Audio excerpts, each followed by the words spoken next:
আসসালামু আলাইকুম। Hello guys, সবাই কেমন আছেন? আসলে আমি কিছু গুরুত্বপূর্ণ কথা বলার জন্য আসি। সেটা হচ্ছে আমি একজন প্রবাসী। ঠিক আছে? কারণ আমি প্রবাসী হিসেবে আমার নিজের কিছু ব্যক্তিগত বলেন যে আমার বন্ধু-বান্ধব বলেন, বাইরের অনেকজনের সাথে যে চলাফেরা তো অনেক দিন হয়েছে উঠা বসা। সবগুলো বিবেচনা করে আমি প্রবাসীদের যে একটা নির্যাতন, এটা কিন্তু আসলে আগে থেকেই প্রচলিত ছিল। আর এখন যে অন্তর্বর্তী সরকার যে এই সময়টাতেও যে বাইরে ধরেন আওয়ামী লীগ, বিএনপি যারা আছে ওরা এখনও কিন্তু নির্যাতিত করতেছে। ফার্স্ট কথা হচ্ছে একটা প্রবাসী যে ফ্যামিলিগতভাবে যখন সমস্যা হয় সেটা জায়গা জমিন হোক, সেটা পারিবারিক হাসব্যান্ড ওয়াইফ হোক, তখন ওরা অনেক বড় একটা ভূমিকা রাখে নেতারা। কারণ এখানে যদি সলভ করতেও পারে পয়সা খাবে, আর স্বামী স্ত্রী যদি উভয়ের মধ্যে যদি ২ টাকে ভেঙে দেয়, তাইলেও কিন্তু তারা পয়সা খেতে পারবে। কিভাবে? হয়তো মেয়ের থেকে নিবে না ছেলের থেকে নিব।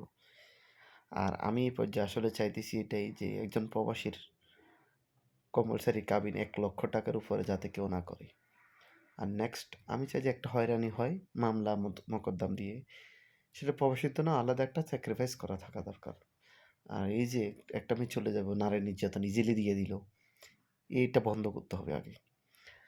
প্রবাসীদের উপযুক্ত প্রমাণ ছাড়া নারী নির্যাতন কেস দিলেও এটা যাতে সহজে মীমাংসা হয়, এটা যাতে সরকারিভাবে মীমাংসা হয়, এই সিস্টেমটা চালু করাটা অতি জরুরি। আমি নিজে একজন প্রবাসী, আমি নিজে এটার ভুক্তভোগী হয়রানি বা কিছু নেতা এগুলা হয়রানি করতেছে। আমি অন্তর্বর্তী সরকারকে আকুল আবেদন জানাবো যে একজন প্রবাসী যাতে এরকম নির্যাতনিত না হয়, আপনারা এই সিস্টেমটা অন্তত চালু করে রাখবেন ইনশাল্লাহ। আর আমি ফার্স্ট টু লাস্ট কথা হচ্ছে এটাই, প্রবাসী সব জায়গায় হয়রানি। ব্যাংক বলেন, অফিস বলেন, আদালত বলেন, এমনকি গ্রামে গঞ্জে যেখানে প্রবাসী শুনলে মনে করে তারা এখানে টাকার খনি আছে, টাকার বস্তা আছে, এটা নিয়ে আসতেছে। ঠিক আছে? আর আপনার অন্তত যে বিয়ের যে বিষয়গুলো সেটা হচ্ছে অন্তত ৳১,০০,০০০ উপরে কোনো প্রবাসীকে যাতে কাবিন না ধরে। স্বর্ণ দিবে ১ ভরি ব্যাস।